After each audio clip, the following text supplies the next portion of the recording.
Alright, this example I'm about to show you is at the level of the kind of question you can expect from the AP exam. This could easily be a multiple choice question actually on the AP exam. The key to these kind of harder questions is in the problems you did today in class, you only had one type of energy at the beginning or one type at the end. And you can actually have multiple types. You could have kinetic and potential at the beginning of a situation and kinetic and potential at the end. So I'm going to show you what to do when you come across that. You go through the same process, it's just a little more math. A ball starting from point A, so I'm going to make notes on my diagram here. So it says the ball starts at point A. That means this is the initial condition of the ball. So I'll use F or I for initial. Ball starting from point A is projected down the curved runway.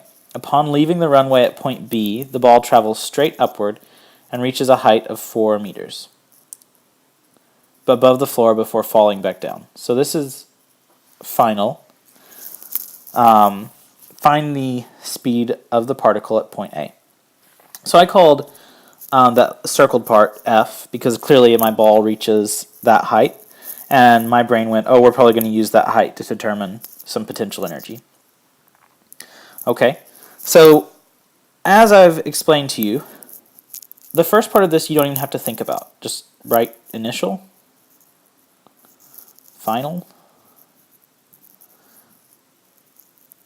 Ke plus Pe equals Ke plus Pe. Okay, so you might be thinking, well, that's all great, but if this problem weren't given to me in a video titled Conservation of Energy, how would I know to do that? Anytime you see a problem that looks kind of crazy, involves lots of heights and velocities, your brain needs to reach for conservation of energy, and in fact, you need to train yourself to kind of, in most problems, think, could I do this with conservation of energy? Because most problems can be solved that way. Anytime you get something crazy that has both heights and velocities, notice there's a height, there's a velocity, up till now your brain probably went maybe kinematics. At this point you should really think energy conservation. Most of the problems we're doing in this unit can be solved by kinematics, but they're easier to solve with energy conservation, much like this one. Alright, initial and final conditions. First, we need to determine what kind of energy the ball has initially. So look at that initial condition. Look at what's going on with the ball. What kind of energies does it have? Initially, the ball has a kinetic energy from its velocity, given by 1/2 m, and we'll go ahead and put this in. It's called V naught in the equation right there, V naught, from the diagram. And because it has a height, it has a potential energy, mg times 3 meters. That's its gravitational potential energy. Now, at the end, we also need to know what kind of energy it has. The ball has reached its highest point. That means that all of its kinetic energy that it had right here when it reached the bottom of the ramp has now been converted into potential energy.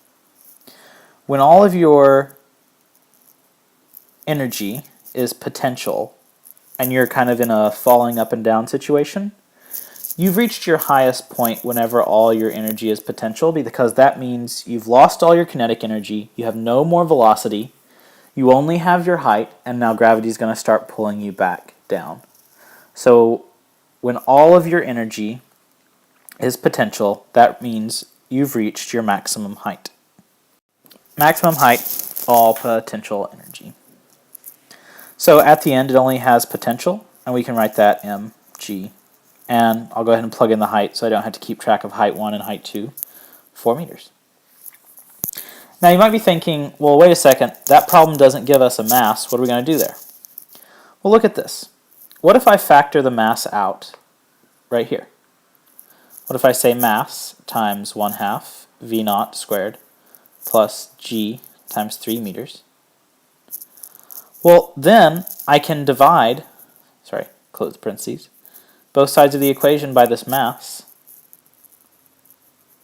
because I'm looking for V naught ultimately, trying to get it by itself. And notice those masses cancel. And I'm left with 1 half v naught squared plus g times 3 meters equals we got rid of the m's, g times 4 meters. I'm trying to get v naught by itself, so let's subtract this term here, g times 3 meters, g times 3 meters, and we get 1 half v naught squared equals g times 4 meters minus g times 3 meters is g times 1 meter. And now you might think, well, why don't we get rid of that 1, because anything times 1 is itself? Because these units have to stick around. It's not just g, it's g times 1 meter.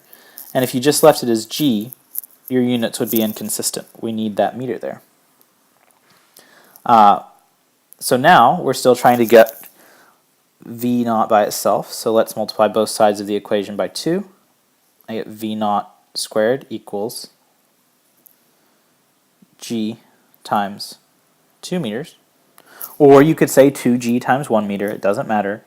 Multiplying by 2 will work on either of them. So g times 2 meters or 2g times 1 meter. And now take the square root, and I get v equals the square root of g times 2 meters. We know g, so let's plug it in. V equals the square root of 10 newtons per kilogram times 2 meters. 2 times 10 is 20, so V equals the square root of 20.